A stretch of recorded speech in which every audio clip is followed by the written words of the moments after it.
पहले हम उनका कुशल क्षेम पूछेंगे कि किस हालत में हैं। ठीक है। आप ठीक हैं? हम्म। अच्छा महसूस कर रहे हैं? इलाज बराबर चल रहा है आपका? हाँ, ठीक चल रहा है। जी। तो ज़्यादा बात करने के लिए थोड़ी-सी मनाही है, डॉक्टर्स की तरफ से ये हिदायत है। तो हमें ये बताइए कि जो आज प्रतिक्रिया आपने पुलिस अधीक्षक की सुनी आपने, उस पे क्या कहेंगे सर आप? सर, ये तकरीबन 10 महीने पहला का वीडियो था। जी, जो आपका जो ये चैनल है ना, आज़ाद लाइव। जी। एक तो आज़ाद लाइव की हुँ, तरफ से, और एक मेरे पास झलको मीडिया की तरफ से फ़ोन आया जी, हनुमान जी का, कि मांगी भाई नूर के अंदर एक बहुत बड़ी रेड पड़ी है। जी। और ये रेड एक गलत पनीर बनाने वाली फैक्ट्री पे पड़ी है। हुँ, तो हुँ, नज़दीक हो हुँ, हुँ, जाए।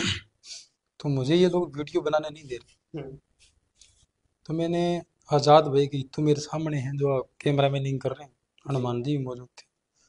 तो मैंने उनको बोला कि मैं घर की तरफ निकल चुका हूँ, अगर आप कहो तो मैं वापस आ जाऊँ। जी, ये मनाने क्यों नहीं दे रहे भाई? जी, कार्रवाई हो रही है तो करो लाइव। जी। तो मैं वापस चला गया इनके पास बोलेरो गाड़ी लेके। हुँ, मेरा कैमरामैन साथी भी था। तो हम तीनों ने मिल करके वो पूरा का पूरा प्रकरण लाइव दिखाया, जी, जिसमें से लगभग 970 किलो ऐसा अवैध पनीर था जिसमें पूर्णतः केमिकल युक्त था वो। जी, जिसको विभाग की टीम ने कार्रवाई करते हुए जब्त किया और डिस्ट्रॉय करने का काम किया, जी, बाहर फेंकवाने का काम किया। उसके बाद सर, जैसे ही मैं गाड़ी लेके वहां पे निकला तो ये लोग गाड़ी के आगे खड़े हो गए। हुँ, हुँ, वो पूरा प्रकरण लोगों ने देखा। जी, मैंने थाने में सूचना दी। हुँ, हुँ, मैंने कहा ये मारने की धमकी दे रहे हैं जी, और सरेआम गलत काम कर रहे हैं। जी, एक पनीर के अंदर केमिकल मिलाना कितना खतरनाक है। हुँ, हुँ, जो मार्केट में 450 रुपये का पनीर 1 किलो मिलता है, जी, वो पनीर ये लोग 160 रुपये में बेच रहे हैं। कितनी बड़ी घटिया बात है। जी, तो हम सबसे पहले अभिषेक मोटोरिया के पास गए, उनकी वीडियो डाली जी, पनीर के खिलाफ। फिर हम कांग्रेस नेता अमित चचाण के पास गए, तीनों पत्रकार मिलकर। जी, वो वीडियो शूट किया और फिर वो हमने वीडियो को पब्लिश किया। फिर हमारे स्थानीय नेता कामरेड बलवान, नहीं सॉरी, मंगेश चौधरी है, मंगेश चौधरी। जी, उनसे भी मैंने बातचीत की। साथी पत्रकार आजाद लाइव से भी थे। हुँ, हुँ, तो उन्होंने उस पर भयंकर कटाक्ष किया कि ऐसी फैक्ट्रियों को तो सीज कर देनी चाहिए। हुँ, इसके अलावा रामचंद्र भाकर से भी हमने बातचीत की। हुँ, हुँ, कुल मिला के सब राजनेताओं की एक ही स्टेटमेंट थी कि हुँ, इस पनीर फैक्ट्री को सीज करो। हुँ, तो अब इनके बस में कुछ रहा नहीं। 3-4 महीने ये जेपी जोशी जो है वो गायब हो गया यहाँ से। अच्छा। उन्होंने दोबारा नए सिरे से दोबारा शुरू कर दिया। हुँ, हमारी एप्लीकेशन पेंडिंग में थी। हुँ, तत्कालीन जो सीईओ साहब, जो यहाँ जो एसएचओ साहब है, हुँ, हुँ, वो उनका बचाव कर रहे थे। जी, एक तो इसमें वेद तिवाड़ी और इनका लड़का था, जी, कोई रिश्तेदारी थी इनकी कोई।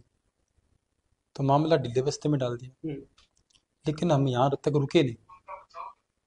हमने सीएमओ साहब को कॉल किया। जी, फिर नौर नगर पालिका के ईओ से बातचीत की। हुँ, हुँ, वहाँ से पूरा का पूरा जो डॉक्यूमेंट्स हमने निकलवाया, इनकी नकल निकलवाई हमने। हुँ, मैंने कहा ये फैक्ट्री की वास्तविक लोकेशन क्या है? हुँ, तो ये नगर पालिका पेरा फेरी में आती जी, है। वहाँ के पटवारी जो थे ना, इन्होंने ये मार्क करके दिया कि ये नगर पालिका के पेरा फेरी में है।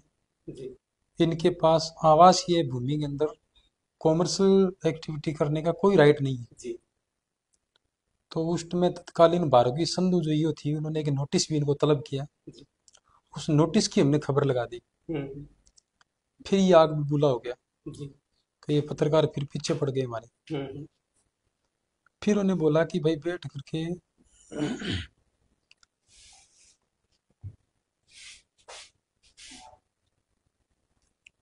जी, तो एक बार आप हमारे साथ बने रहिए। हाँ, क्योंकि लगातार बोलने से कुछ स्वास्थ्य संबंधी बातें उत्पन्न हो जाती हैं। जी, अभी आप अगर अच्छा महसूस करें तो हम हमें इशारा कर सकते हैं सर।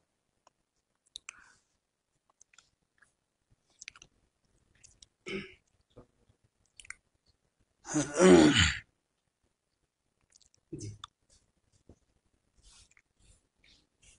उसके बाद में सर, ये लोग अपने बचाव पक्ष में लग गए। जी, हमने फिर नगर पालिका के जो नए ईओ आए, उनको हमने ज्ञापन दिया, जी। उन्होंने कोई सुनवाई नहीं की। वहाँ पर नौर नगर पालिका में एक जगदीश AFO है, उनको हमने शिकायत की, उन्होंने सुनाई नहीं की, जी। क्योंकि इन लोगों की सबकी मिली भगत थी। जी। फिर CMO को दोबारा बोला, CMO ने 1-2 रेड और मारी। अब इनसे पूछने वाला व्यक्ति होना चाहिए कोई कि 10 महीने पहले का प्रकरण है, कोई पत्रकार आपसे लाख रुपए मांगने की कोशिश करेगा जी। तो क्या वो 10 महीने के कार्यकाल में आपसे 3 लाख रुपए मांग लेगा, 3.5 लाख रुपए मांग लेगा? जी। उन्होंने जो आरोप लगाए सर, जी। वो अपने बचाव के लिए लगाए। जी। बहुत लोगों से फोन करा चुका था मेरे पास, इतने पॉलिटिकल जो निम्न स्तर के जो लोग थे ना, उनसे लेकर के उच्च स्तर के लोगों तक उन्होंने कॉल करवाए मेरे को जी। कि हमारा जैसे तैसे व्यवस्था बिठवा दो आप, पैसे को लेकर के इनको कुछ लालच दे दें। मैंने इनको एक ही बात कही, मैंने कहा तू जहर बेच रहा है, वो भी केमिकल डाल करके, कितने बच्चों की तू जिंदगी खिलवाड़ कर चुका है, तेरे साथ हमारा कोई समझौता नहीं, तेरे से पैसे लेके हमें नरक में थोड़ी जाना, कैंसर का मरीज थोड़ी बनना है। हमने इनको 2 टूक बात कह दी, लास्ट में जाकर के इन्होंने ये काम किया, इन्होंने सुपारी दी है मुझे मारने के लिए, मरवाने के लिए, कि भाई इनको जैसे तैसे मार दो। जी। मतलब ये तो मिथ्या आरोप आपकी तरफ से ये बताया जा रहा है कि ये जो आरोप लगे हैं आज ये एकदम से मिथ्या है, इनमें कोई सच्चाई नहीं है, नहीं, इसमें बल्कि सच्चाई इसलिए नहीं है ना क्योंकि इनको पूछो आप, जी हाँ, इनसे इनको भी तो हम कौन, बात हाँ करेंगे। नहीं, इनसे आपको कोई पूछने नहीं देगा क्योंकि अभी तो पुलिस कस्टडी में है। जी। तो इनने आरोप तो लगा दिया, लेकिन अगर पुलिस रिकॉर्ड इनका देखे हम्म। कि भी तेरी कितनी थाने में एप्लीकेशन आई है इनके खिलाफ, हम्म। एक भी नहीं मिलेगी, जी। सिंगल एप्लीकेशन नहीं मिलेगी इनकी। जी। मेरे से कोई पैसा मांग रहा है, ये तो पैसे देने के लिए तैयार था, जी। लेकिन ये आज़ाद लाइव चैनल, आपका चैनल, जी। एक हनुमानगढ़ की झलक, ये तो जी। समर्थ चैनल है, बिकने में विश्वास नहीं रखते, जी। नहीं तो ये लोग खरीद लेते हमसे। जी। इसलिए हमने स्पष्ट जवाब दे दिया, तो लास्ट में इनके सारे रास्ते बंद हो गए। जी। मैं कैमरे के माध्यम से उन नेताओं के नाम नहीं बताना चाहता, जी। क्योंकि अभी मेरी शारीरिक रूप से मैं पूर्णतः ठीक नहीं। हम्म। जिन जिन लोगों से इन्होंने फ़ोन करवाए जी। और ये कहा कि बैठ के समझौता कर लो, हम्म। मैंने कहा हमारा ज़मीर इजाज़त नहीं देता है जी। कि नकली पनीर बनाओ और आप मार्केट में बेचो, हमारे बच्चे खाएंगे। हम्म। और कोई काम कर लो चलेगा, लेकिन पनीर वाला काम बहुत गलत। जी। अब लास्ट में जाकर के ये रिजल्ट आया कि रक्षाबंधन के दिन एक उमा शंकर नाम का लड़का था, जी। आपके चैनल के माध्यम से मैं बताता हूँ, वो मेरे पास सारा रिकॉर्ड ही मामला है सर। जी। उन्होंने मेरे को रात को 11:30 बजे फ़ोन किया जी। कि भाई साहब इस फैक्ट्री के मालिक ने मेरे साथ मारपीट की है।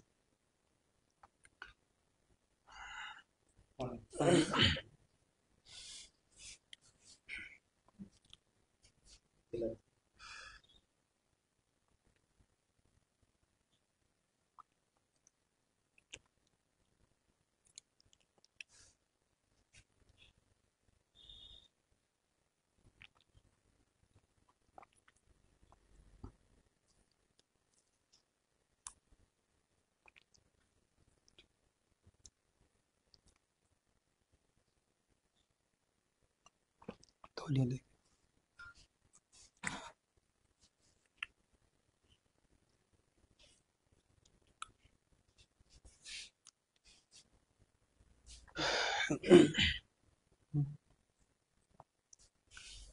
उन्होंने रात को 11:30 बजे फ़ोन किया, मैं घर पे सो रहा था, जी। तो मेरी मैडम ने बोला कि रात का किसका फ़ोन आया? जी। मैंने कहा बेचारा कोई कर रहा होगा तुम्हें, तो वो फ़ोन पर रो रहा था, बोला भाई साहब मेरे साथ मारपीट की है। मैंने कहा क्यों की है?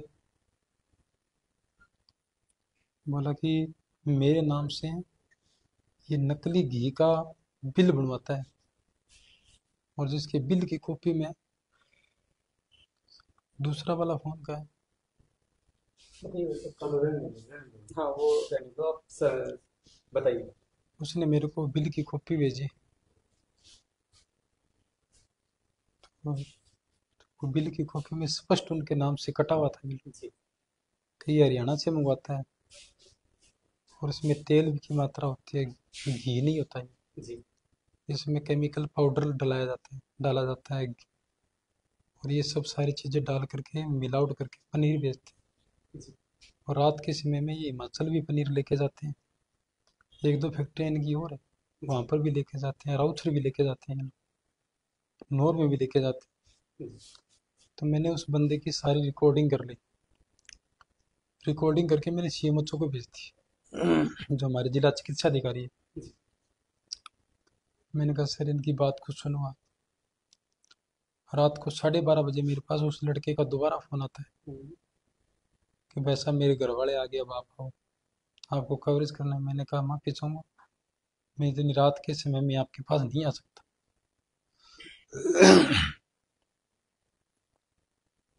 आप एक काम करो, पुलिस कंप्लेन कराओ, कल देखता हूँ। इतने में क्या हुआ कि जेपी जोशी जो फैक्ट्री का मालिक है, वो उनके घर वालों से माफी मांगने लगा,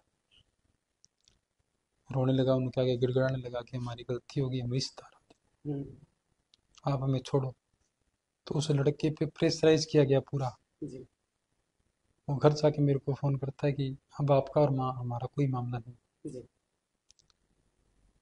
तो मैंने वो मामला ढीला बस्ते में डाल दिया। फिर मैंने सीएमएचओ को तो पत्र लिखा ही लिखा, सीएमएचओ ने इस पर रेड मारी आज से 4 दिन पहले, जी या उनको पूर्व में सूचना दे दी गई थी, इसलिए इन्होंने साफ सफाई पूरी रखी। इनका एक घर बना हुआ है लोर के अंदर, इस घर के अंदर जो अंडरग्राउंड होल है उसमें ये पाउडर रखता है, एक बड़ा सारा व्हेलर है उसमें ये केमिकल रखता है, सैकड़ों से टन घी है जो नकली बना करके तैयार कर रखा है उन्होंने। ये रात के समय में सप्लाई करता है, जिस घर में ये रखता है उस घर में ये खुद नहीं रहता, उस घर में दूसरे वाले को किराए पे रखता है। उस लड़के ने मेरे को सारी बात बताई कि भैया वो घर कहाँ है, मैं आपको बताऊंगा। उस लड़के का 2 दिन बाद मेरे पास फिर फोन आता है कि आप अभी रेड मत डलवाना, इनको सब पता चल गया है, पत्रकार तक बात पहुंच गई, अब वो आपके साथ कुछ भी कर सकते हैं, ध्यान रखना। तो मेरे उसी दिन मुझे आभास हो गया था कि कुछ ना कुछ गलत करेंगे मेरे साथ। ये रात को जैसे मेरे पास आए हमला करने के लिए हमलावर, एसएचओ ने मेरे से बात की तो मैंने सबसे पहले जेपी जोशी का नाम लिया था। मैंने कहा ये मास्टरमाइंड आदमी यही, जो चारों तरफ से फोन करवा करके थक चुका था कि मैं पत्रकार को दबा लूं, लेकिन मैंने आवाज दबाई नहीं, पनीर के खिलाफ भंडाफोड़ किया और वही शख्स साबित हो गया। एक ही मुलजिम का नाम बताया था, जेपी जोशी। मैंने कहा ये सुपारी दे करके ही इन्होंने काम को ये निकले। जो मेरे पास अधिकारी यहाँ आए थे बयान लेने के लिए,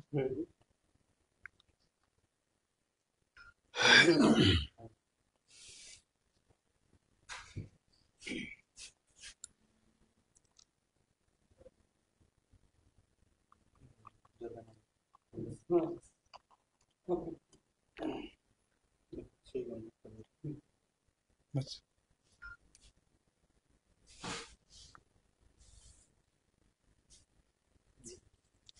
जो यहाँ अधिकारी आए थे बयान लेने, उनको मैंने उन्हीं का नाम लिखा था।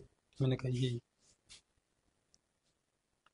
अब जिन लोगों को राउंड अप किया गया, गिरफ्तार किया गया, मुख्य मुलजिमों को गिरफ्तार किया, मैं धन्यवाद देना चाहूँगा नूर की जनता को, मैं धन्यवाद देना चाहूँगा नूर के सर्व समाज को कि जिन्होंने मेरे परिवार पर जो किस तरीके से इन्होंने हमला किया है, कायराना हमला किया। अगर इनमें शूरवीरता थी तो दिन में आते लड़ते, फिर इनसे बात करते, पूछते इनसे बताओ भाई किस लिए लड़ रहे हो आप। रात के समय में 1:30 बजे आकर के सोए लोगों पर हमला करना, ये अपने आप में दर्शाता है कि ये लोग कितने कायर थे। और अगर फैक्ट्री का मालिक इस तरीके से सोचता है और ये करवाने के बाद अगर वो न्याय की उम्मीद करता है तो भगवान सर्वश्रेष्ठ न्यायाधीश है, उससे बढ़कर कोई न्यायाधीश नहीं है। मैं तो बच गया और मैं मेरे नौर की जनता के सामने दोबारा आऊंगा, एक नई ऊर्जा के साथ आऊंगा, एक नई उमंग के साथ आऊंगा। मुझे मार नहीं सकते, इनकी गोलियों में, इनके हथियारों में इतनी ताकत नहीं है कि मेरी कत्ल कर सके ये लोग। जाको राके साइयां मार सके ना कोई, बाड़ ना बांका कर सके या जग बेरी हो। मुझे ये लोग मारने आए थे, 7-8 लोग थे, एक सुनियोजित इनका प्लान था। लेकिन जिसको भगवान बचाने वाला होता है उसको मारने वाला कौन होता है, आप अंदाजा लगा सकते। तो मेरे साथ वही हुआ जो उन्हीं को मंजूर था। सर वैसे ज़्यादा आपको बोलने की इजाज़त नहीं है, तो अंत में हम लास्ट क्वेश्चन सर छोटा सा हम यही करेंगे और कम शब्दों में ये बताइए कि जो आरोप जो गिरफ्तार व्यक्ति की तरफ से लगाए जा रहे हैं या जेपी की तरफ से लगाए जा रहे हैं कि फलाना, जो हम आप आम जनता है वो थोड़ा क्लियर समझ सके। हड़बड़ाहट है उसके माइंड में जी। उनको नहीं पता कि तेरे सारे दस्तावेज रिकॉर्ड है मेरे पास। जी। उनको नहीं पता कि तेरे कर्मचारियों ने तेरे पे क्या क्या आरोप लगाए। जी। उनको नहीं पता, ये इनकी हड़बड़ाहट है। और हड़बड़ाया वो बचाव की व्यक्ति कोशिश। बचाव की कोशिश कर रहा है। जी। अगर हम लोग इनकी बातें मान लेते कि ले आ तू पैसे तेरे शासन पता कर ले, तब पत्रकार इनके लिए ईमानदार बन जाते हैं। आज हमने अपने ईमान को बेचा नहीं। एक आज़ाद लाइव चैनल और झलको मीडिया का धन्यवाद दोबारा देना चाहूंगा मैं। ये भी साथी थे मेरे साथ शायद, हमने अपना ईमान डिगाया नहीं। ये उन लोगों को पता है जिन राजनेताओं के पास हम गए, जिनके पास हमने चक्कर लगाए कि इनके खिलाफ कानून कार्रवाई क्यों नहीं हो रही, उनको पता है। अगर हमारे मन में लालच आता तो क्या हम केमिकल युक्त पनीर बेचने की इनको इजाजत देते? यथा संभव कभी नहीं हो सकता। हम भी मानते हैं प्रकृति का नियम क्या होता है। तो एक पत्रकार पर एक आरोप लगाना बहुत आसान, किसी भी पत्रकार पर कोई भी आरोप लगाया जा सकता है, बहुत आसान काम। लेकिन कम से कम उनको बोलो कि कितनी शिकायतें आपने दर्ज कराई है थाने में, ये तो बताओ, हमें रिकॉर्डरली पता तो चले। और नूर का यही इनका बचाव कर रहा है, ये आप बता देता, ये बड़ा मेरा बयान है, ये हम इसको चलाओ आप।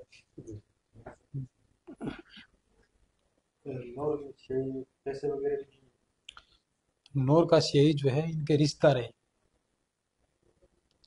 एक तो वेद प्रकाश तिवारी है, एक उनका लड़का है,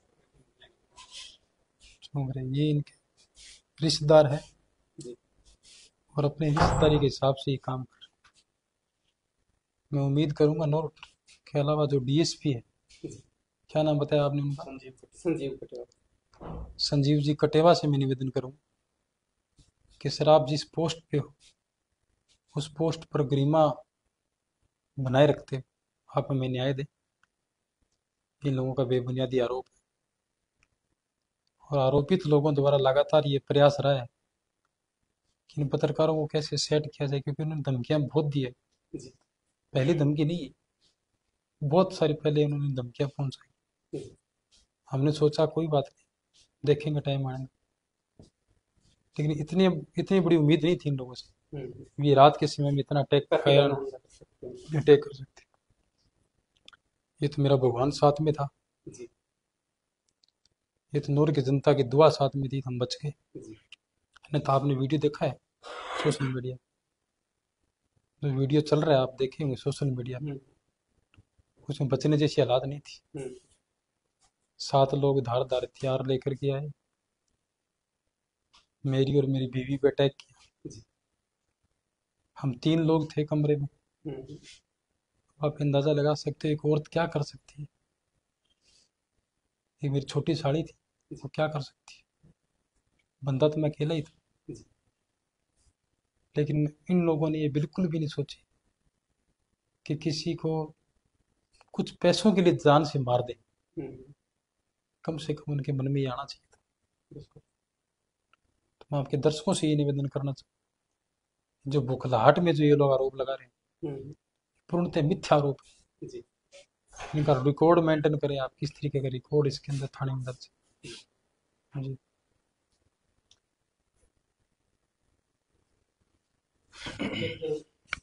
कबीर के संपादक, प्रधान संपादक